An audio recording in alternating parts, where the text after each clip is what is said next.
আসসালামু আলাইকুম। Gravity school of সায়েন্সের পক্ষ থেকে সবাইকে আন্তরিক শুভেচ্ছা এবং অভিনন্দন। আমি HR হাবিব আছি আপনাদের সাথে।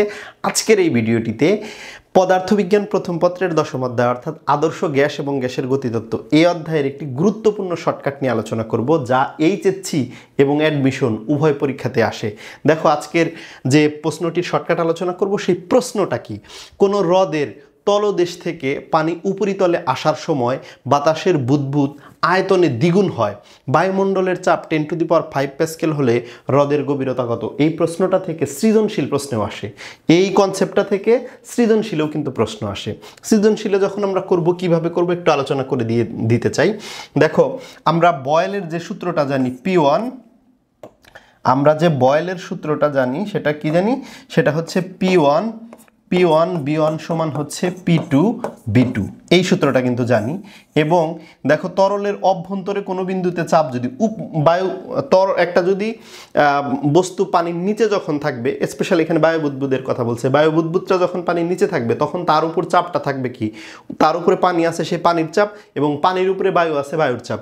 যদি সেটা P2 যদি পানির উপরি পৃষ্ঠে চাপ হয়, তাহলে P2টা হবে বায়ুমণ্ডলের চাপ। এটা কি হবে? বায়ুমণ্ডলের চাপ হবে। হ্যাঁ, বায়ুমণ্ডলের চাপ ইন্টু ওই বুদবুদের আয়তন, ঠিক আছে। আর P1 যদি B1 তো হচ্ছে পানির নিচে আয়তন, ওই বায়ু বুদবুদটারই পানির নিচে আয়তন। আর P1 মানে হচ্ছে বায়ু বুদবুদের উপর চাপ কোথায়? পানির নিচে। এই P1 এর পরিবর্তে লেখা যাবে P2, বায়ুমণ্ডলের চাপ যোগ হইল কত গভীরতা আছে? আমি ধরে নিচ্ছি H গভীরতা আছে, তাহলে H রো জি। হ্যাঁ, তাহলে P1 মানে কি? P2 প্লাস H রো জি। এখান থেকে H বের করা লাগে। এটা কিন্তু সৃজনশীল এইভাবে করতে হবে, কিন্তু MCQতে আসলে এটা দিয়ে সমাধান করতে গেলে অনেক সময় লাগবে, সেটা কিন্তু কোনোভাবে করা যাবে না। এই জন্য আমরা শর্টকাট আলোচনা করব। দেখো, এখানে প্রশ্নটা দুইভাবে আসতে পারে। একটা হচ্ছে বায়ু বুদবুদের আয়তনে দ্বিগুণ হয় বলছে, তার মানে আয়তন দ্বিগুণ হয়, আয়তন 3 গুণ হয়, আয়তন 4 গুণ হয়, এভাবে আসতে পারে। আবার এইভাবে না আসে, আরেকভাবে আসতে পারে, সেটা হলো ব্যাস দ্বিগুণ হয়, ব্যাসার্ধ দ্বিগুণ হয়। দেখো, দুইভাবে আমরা কিভাবে সমাধান করব। যদি আয়তন n গুণ বৃদ্ধি পায়, তাহলে গভীরতা বের করার ফর্মুলা হচ্ছে n-1 × P by rho G.